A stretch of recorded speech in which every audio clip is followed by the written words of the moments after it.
They called me street garbage at a dinner party worth more than most people's yearly salary. But by the time I was done, that garbage had taken out the trash and burned down their entire empire. My name is Amanda Cross, I'm 32 years old, and this is the story of how I buried a dynasty. The morning of that fateful dinner, I sat in my corner office on the 47th floor of the Cross Technologies building, overseeing a tense board meeting. Rain streaked down the floor to ceiling windows behind me as I listened to our CFO stumble through explanations about quarterly projections. I didn't interrupt him with words. I didn't need to. A single raised eyebrow, a slight tilt of my head, and he corrected himself mid-sentence. That was the kind of power I had built over 12 years of clawing my way up from nothing. After the meeting ended and the room cleared, I sat alone for a moment, staring out at the Manhattan skyline. My reflection in the glass looked composed, elegant in a charcoal gray suit that cost more than the monthly rent of the foster home I grew up in. But beneath that carefully constructed exterior, my stomach churned with an anxiety I couldn't quite name. Tonight was the dinner at Conrad Sterling's estate in Connecticut. The dinner where I would finally meet Julian's father properly, in his domain, surrounded by his people. Julian had been trying to prepare me for weeks, his assurances growing more desperate as the date approached. But I knew what I was walking into.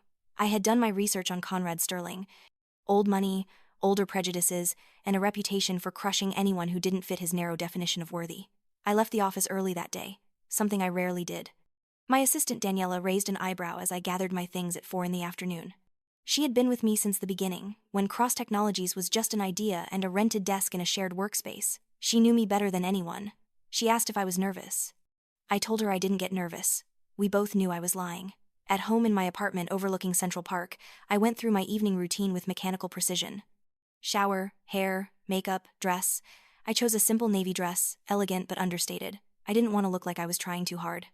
I didn't want to give Conrad Sterling any more ammunition than my background already provided. Julian picked me up at 6:30.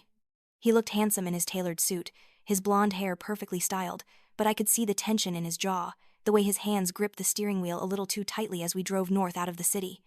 He tried to make small talk, pointing out landmarks along the route, but his voice had a forced quality that made my unease deepen. As we turned onto the long driveway leading to the Sterling estate, I felt my breath catch. The mansion rose out of the Connecticut countryside like something from a Gilded Age fever dream, all stone and ivy and old-world grandeur. Cars worth more than most houses lined the circular drive. Through the massive windows, I could see chandelier light and moving figures, the beautiful people in their natural habitat. Julian squeezed my hand before we got out of the car. He told me it would be fine. He told me his father could be difficult, but that he would see what Julian saw in me. He told me a lot of things I didn't believe. The moment we stepped through those heavy oak doors, I felt the shift in atmosphere. Conversations paused. Eyes turned. I had grown used to being looked at, being assessed, being judged. I had spent my entire career in boardrooms, full of men who thought my success was luck or something other than merit. But this was different. This was Conrad Sterling's world, and I was an interloper. The foyer alone was larger than the entire first floor of the group home where I spent my teenage years. Marble floors, a sweeping staircase, oil paintings of Sterling ancestors glaring down from the walls. Julian's mother, Eleanor, greeted us with a warmth that seemed genuine but fragile, like she was trying very hard to make up for something. His sister Sophia offered a small smile but wouldn't quite meet my eyes. Then Conrad Sterling made his entrance. He didn't walk into a room so much as claim it. Tall, silver-haired, with the kind of bearing that came from generations of never having to ask for anything. His suit probably cost more than my first car. His watch definitely did. But it was his eyes that struck me, the way they moved over me with the clinical assessment of someone examining a piece of furniture they were considering purchasing and finding it wanting.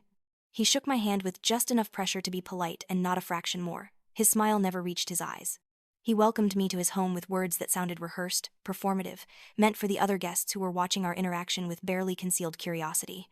Dinner was announced, and we moved into a dining room that belonged in a museum. The table could have seated 40 but held only 24 that night. Each place setting had more forks and spoons than I had owned in total at age 18. The centerpiece was a floral arrangement that probably cost what I used to make in a month waiting tables while putting myself through community college. I found myself seated in the middle of the table, Julian to my right, one of Conrad's business associates to my left. Across from me sat a woman dripping in diamonds who introduced herself as someone important in the art world. Everyone at that table had a pedigree, a portfolio, a family name that opened doors. Everyone except me. The first course arrived, and with it came the questions. They were phrased politely, with that particular brand of upper-class courtesy that could make an insult sound like a compliment. Where did I grow up? Where did I go to school? What did my parents do? Each question was a small knife, carefully placed, designed to reveal exactly what Conrad Sterling already knew: that I didn't belong. I answered truthfully but carefully. I grew up in foster care in Queens. I put myself through city college while working 3 jobs. My parents weren't in the picture. I watched as eyebrows raised, as glances were exchanged, as the invisible walls went up. But I also talked about cross-technologies, about the patents we held, about the contracts we had just secured with major tech companies. I watched Conrad's expression shift slightly when I mentioned our upcoming merger with Sterling Industries. That merger was supposed to be his lifeline, the deal that would save his struggling company from the debt and bad decisions that were slowly drowning it. He needed me far more than I needed him, and we both knew it. The main course came and went. Wine flowed freely. The conversation around the table grew louder, more animated. I felt myself relaxing slightly, thinking perhaps I had been wrong, perhaps this wouldn't be as bad as I feared. Then Conrad Sterling stood up. The room fell silent immediately. He held his wine glass, and for a moment, I thought he was simply going to make a toast about the meal or the company or something benign. But then his eyes locked on mine, and I saw something cold and cruel swimming in their depths. He started talking about standards, about breeding, about the importance of maintaining certain traditions in uncertain times. His words were coded at first, the kind of dog whistle rhetoric that the wealthy use to say terrible things while maintaining plausible deniability. But then, the wine and his own arrogance got the better of him. He looked directly at me and called me street garbage. Not in those exact words at first, but the meaning was clear. A rat from the sewers who had wandered into a gathering of nobles. A fraud in a borrowed dress who thought she could fit into their world. Someone who didn't understand that respect and class couldn't be bought, only inherited. The words hung in the air like a toxic cloud. 23 pairs of eyes turned to me. I heard Eleanor gasp. Sophia looked like she might cry. Julian shot to his feet, his face drained of color, stammering something that might have been a defense, or an apology, or both. But I didn't look at any of them. I only looked at Conrad Sterling. Something inside me, something that had been bent and compressed for 32 years, suddenly snapped straight. Not broke, straightened. Like a steel rod that had finally been freed from the weight holding it down. I set my napkin on the table with deliberate slowness. I stood up, and I smiled. Not a warm smile, not a friendly smile. A smile sharp enough to cut glass. I thanked him for his honesty. I told him I appreciated him finally dropping the pretense, but then I told him he was wrong. I didn't need to pretend to belong to his world. His world was dying, obsolete, a relic of a time when privilege could mask incompetence indefinitely. I told him my name, my age, and that I was the person who was going to bury his empire. Then I walked out. I didn't run, I didn't cry. I walked with my head high and my spine straight, through that enormous foyer, past those judgmental ancestral portraits, out those heavy oak doors and into the cool October night. Julian followed me, of course. He called my name, his voice breaking. He caught up to me by my car, grabbing my arm, begging me to wait, to let him explain, to give him a chance to fix this. But there was nothing to fix. His father had shown me exactly who he was, and Julian's inability to stand up to him had shown me exactly who Julian was. I told him I was done. With him, with his family, with all of it. I got in my car and drove away, leaving him standing in the driveway of his father's mansion, looking lost and small. I couldn't.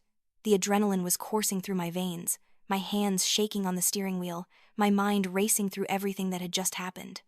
I pulled over at a rest stop on I-95, sat in my car in the harsh fluorescent light of the parking lot, and called Daniela. She answered on the second ring, immediately alert despite the late hour. I didn't waste time with pleasantries. I told her to cancel the merger with Sterling Industries. All of it, immediately. No negotiations, no second chances, no mercy. She was silent for a moment. Then she reminded me about the cancellation fees, the months of work we had put in, the projections we had built around this deal. Her voice was careful, professional, the voice of someone trying to talk their boss down from a ledge. But I wasn't on a ledge. I was finally on solid ground. I told her I didn't care about the fees. I told her to notify their legal team that night. The reason for cancellation was irreconcilable differences in corporate culture and vision. And more importantly, unacceptable lack of respect. I could hear the shift in Daniela's tone, the moment she understood this wasn't just a business decision. This was war. She asked if I wanted her to leak it to the financial press. I told her not yet. Let Conrad wake up to the official notification first. Let him feel the ground shift under his feet before the world knew about it. Then I told her to set up a meeting with Marcus Thorne from Fairchild Corporation for Monday morning, Sterling Industries' biggest competitor. If Conrad didn't want to sell, perhaps his rival would be interested in buying. I heard Daniela's low laugh, the sound of someone who understood exactly what game we were playing now. She said she would handle it. She always did. That night, I didn't sleep. I sat in my apartment, staring out at the Manhattan skyline, watching the city lights blur and sharpen as my emotions cycled through anger, hurt, vindication, and a strange sense of liberation.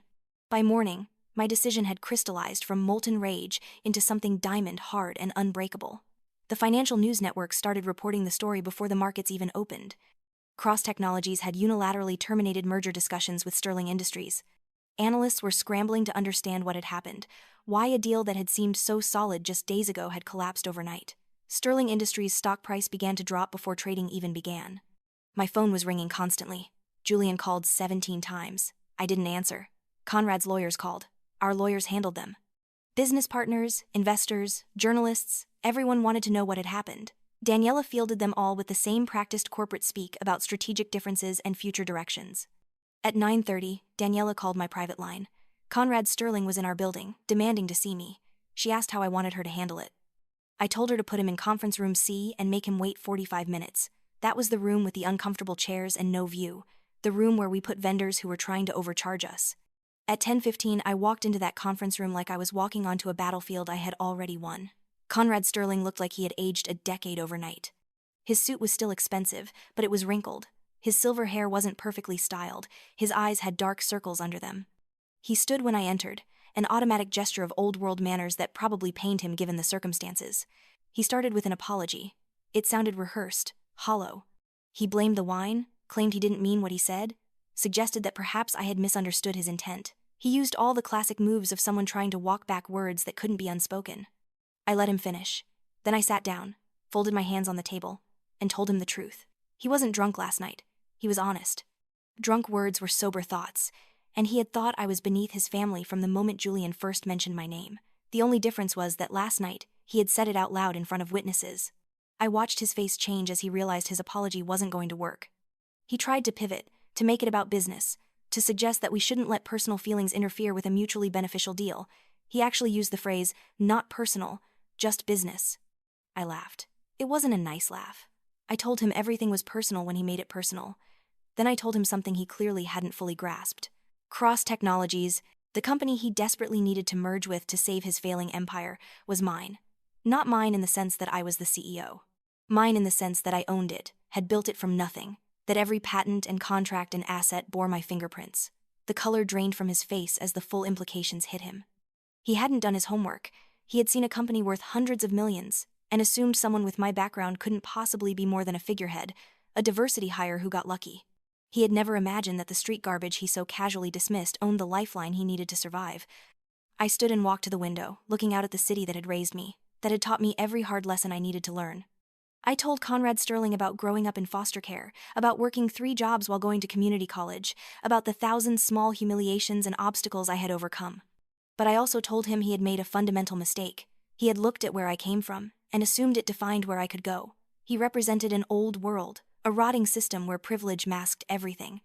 I had built my empire to fight against exactly that. Then I delivered the final blow. The deal was dead, not because he insulted me, though that certainly didn't help, but because he had shown me who he really was, and more importantly, what his company really was. And it didn't deserve to survive. He actually begged. This man who had called me street garbage less than 12 hours ago actually begged me to reconsider. He told me this would destroy his company. He told me about the employees who would lose their jobs, the shareholders who would lose their investments, the legacy he had spent his life building. I looked at him with the same cold assessment he had given me over that dinner table. I told him that perhaps his company shouldn't survive. That perhaps the world would be better off with one less monument to inherited mediocrity. He left my office a broken man, and I felt absolutely nothing watching him go. But I wasn't alone for long. Daniela knocked and entered, followed by Julian. My security team had apparently let him up, probably because Daniela had instructed them to. She always knew what I needed before I did. Julian looked terrible. His eyes were red, his usual polished appearance disheveled. But there was something different about him too, something harder in his expression than I had seen before. He told me he had heard everything. Daniela had made sure the intercom system was active between my office and the conference room. He had listened to his father's pathetic apology, to my cold dissection of the truth, to the death of his family's company. Then he did something I didn't expect. He apologized, but not for his father. He apologized for himself, for his cowardice, for benefiting his entire life from his father's prejudices without ever challenging them, for letting me walk into that dinner knowing what kind of man his father was, but hoping somehow it would be different. He told me that watching his father last night, and hearing me this morning, had made him ashamed, not of me, but of his family and of himself. He said he had spent 34 years taking the easy path, accepting the privileges that came with the Sterling name without ever questioning whether he deserved them or what they cost other people. He said he wanted to build something new with me, not based on his family's money or connections or approval. Something real, something he earned. If I would let him, I wanted to stay angry. Anger was clean, simple, powerful, but looking at Julian, seeing genuine remorse and determination in his eyes instead of the weak defensiveness I expected, something in me softened slightly. I didn't say yes, but I didn't say no either. I told him to prove it. Over the next few days, things moved quickly. Conrad called an emergency board meeting at Sterling Industries, trying to rally support, trying to find another way forward. But word had already gotten out about the failed merger, and like sharks sensing blood, the competitors were circling. Daniela reported that several board members had reached out through back channels, asking if Cross Technologies would be willing to revisit discussions under different circumstances, specifically, under new leadership. The implication was clear. They were willing to throw Conrad Sterling overboard if it meant saving the company. I had Daniela send a very carefully worded response. Cross Technologies might be willing to discuss a merger with Sterling Industries, but only under progressive leadership aligned with our values. The word new was emphasized 3 separate times. Julian, who was now essentially living in my guest room, understood immediately what I was doing.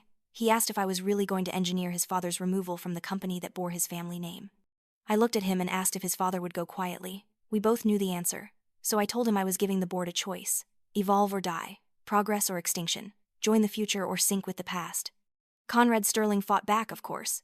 He tried to rally the old guard, called in favors from his country club friends, made impassioned speeches about loyalty and legacy and the importance of family. But money talks louder than loyalty, and his board members could see the writing on the wall. 3 weeks after that disastrous dinner party, Conrad Sterling was removed as CEO of Sterling Industries by a vote of 8-3. The board announced they were bringing in new leadership and reopening merger discussions with Cross Technologies. I could have gloated. I could have made it public, could have given interviews about how the man who called me street garbage was now unemployed, but I didn't. The victory was enough. Watching his empire crumble was enough. Knowing that his prejudice and arrogance had directly caused his downfall was enough. The merger went through 2 months later. We renamed the combined company Sterling Cross Innovations, a name that captured both the legacy and the future. I insisted on putting Julian in a senior leadership role, not because of his last name, but because in those 2 months, he had proven himself.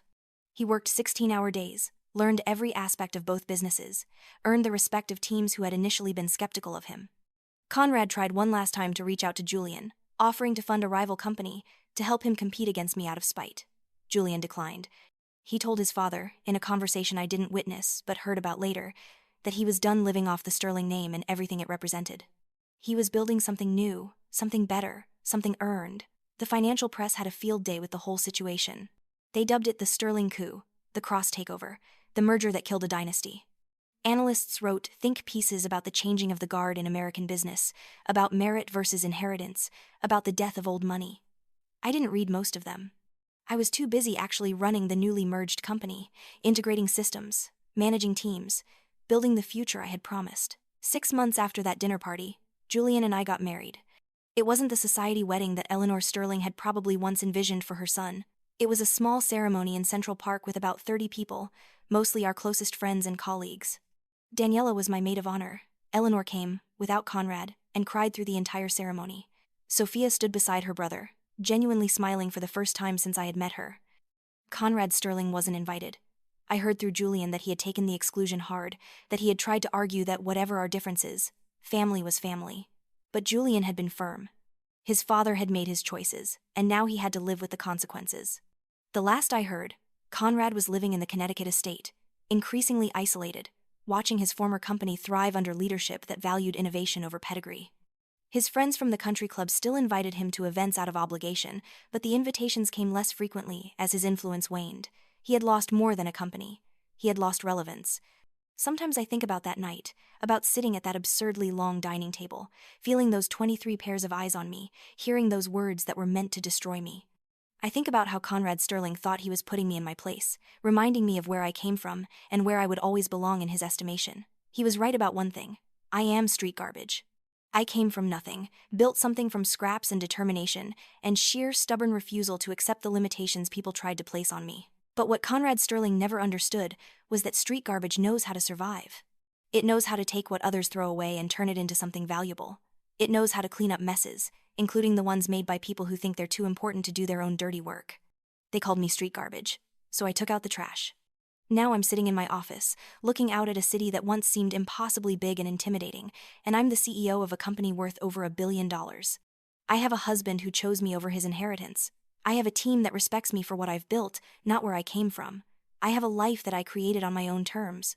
And somewhere in Connecticut, Conrad Sterling is learning what I already knew. Respect isn't inherited. It can't be bought or demanded or enforced through social pressure. It has to be earned. And once you lose it, it's almost impossible to get back. My name is Amanda Cross. I'm 32 years old. I was street garbage. And I'm the woman who buried a dynasty. The world is full of Conrad Sterlings, people who mistake privilege for merit, who believe their accidents of birth make them superior to those who had to fight for every inch of ground. They will keep calling people like me street garbage, keep trying to remind us of our place, keep assuming that where we started defines where we can go. They're wrong. And I'm going to keep proving them wrong, one dismantled empire at a time. Because street garbage doesn't just take itself out. Sometimes it takes everything else with it too.